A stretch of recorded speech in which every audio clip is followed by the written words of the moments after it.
Tai Chi and Qigong are movement practices.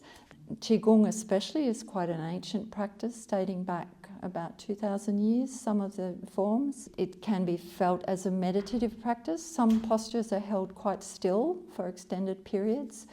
Tai Chi is more recent, and it has a strong relationship with the martial arts in China. And it's more dance-like, if you like, but the movements are intentional. So Qigong especially is working as a form of Chinese medicine. So the different postures are working with the breath to move energy in the body, to learn about sensing energy in the body.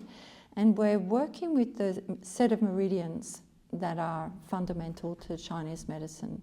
So we're trying to activate this energy system in the body to strengthen ourselves and improve our energy overall, but also heal ourselves. You know, there are kind of three ways that energy gets stuck. So we're wanting to move energy through these roadblocks that are our joints, get it away from our thoughts, and improve the function of these internal organs. You know, there's one story about how Tai Chi began, which is there was a monk who was meditating, and he was watching the play or the fight between a crane and a snake. And so he was watching the toing and froing. From that play, if you like, he started to develop the movements and the names of the postures. You know, we have snake creeps down, white crane spreads its wings. The names are often reflective of nature. Tai Chi has a very strong relationship to Taoism. Observing and learning from nature is really important, and this is part of all of Chinese medicine. So we're working with the 5 elements. So in the West, we're often familiar with air, fire, water and earth. In Chinese medicine, there's the 5th element, which is wood. And we cycle around these 5 elements across the year. So each season, like now we're moving into winter, and it's the water element where things are gathering together. It's very slow. It's a time for great introspection.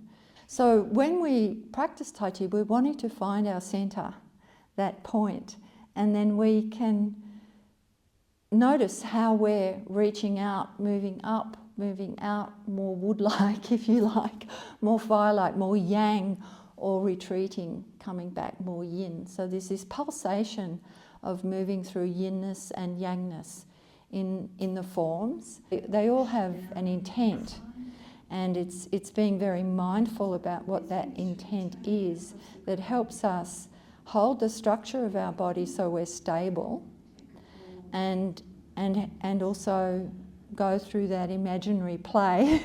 So with Tai Chi, we're working with circles and spirals.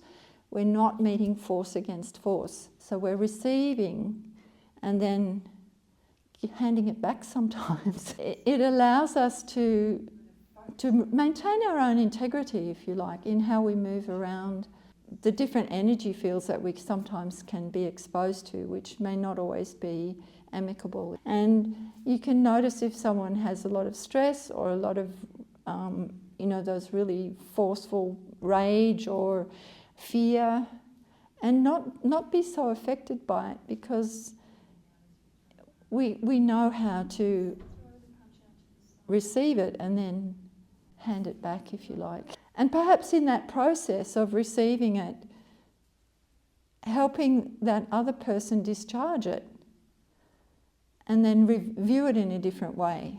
So it is about the space in between, the connection. It's not about me individually. It's understanding and feeling that relationship and learning how energy moves between us. As we build our own individual strength and well-being, we can participate in our communities and in life in a much more wholesome and healthy way.